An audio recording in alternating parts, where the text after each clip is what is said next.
I'm going to be showing helpful tips to memorize the facial, the head, and the neck muscles.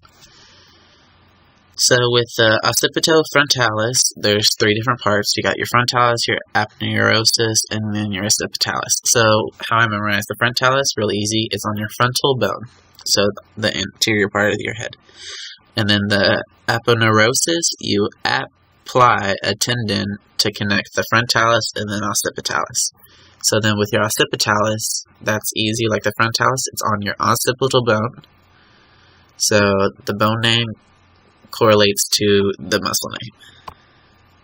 So then with your orbiculus oculi, orb equals circle, and then oculus is a round circular window. So this would be a round circular muscle around the eye. So then the orbiculus oris is similar to the orbiculus oculi, where the orb is a circle, and then the oris reminds me of oral, which means mouth.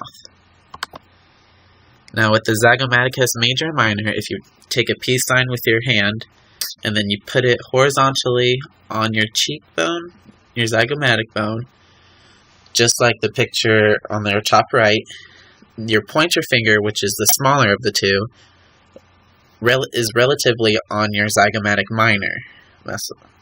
And then your middle finger, which is the longer one, or the bigger one of the two, is relatively on your zygomaticus major.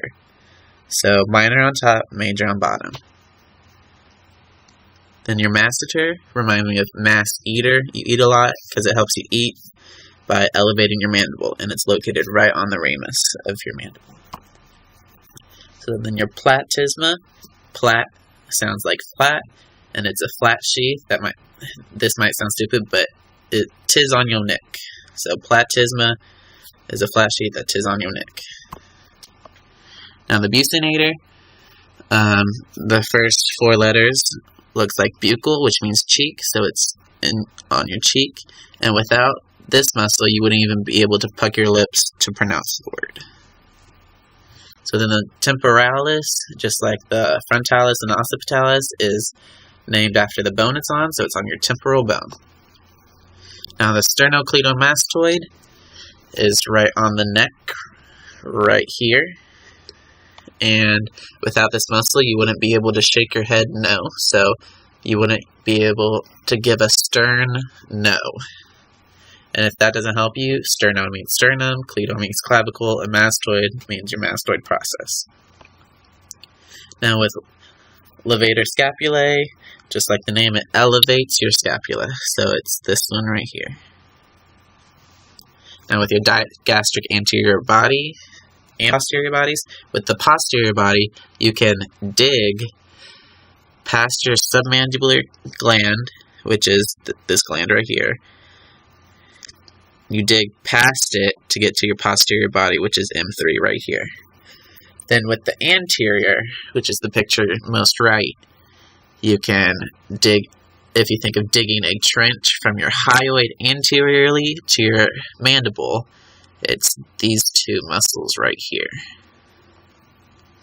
Now with the stylohyoid, sty to me sounds like sky, and like the sky is above the ground, the stylohyoid is above the hyoid and your posterior digastric. So here's the hyoid, and it's above it, and then here's your posterior digastric body, and then the styloid hyoid is above that.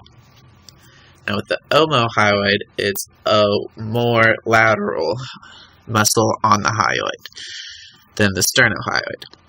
So here it is, and then omos in Greek means shoulder because it goes from the hyoid to the shoulder.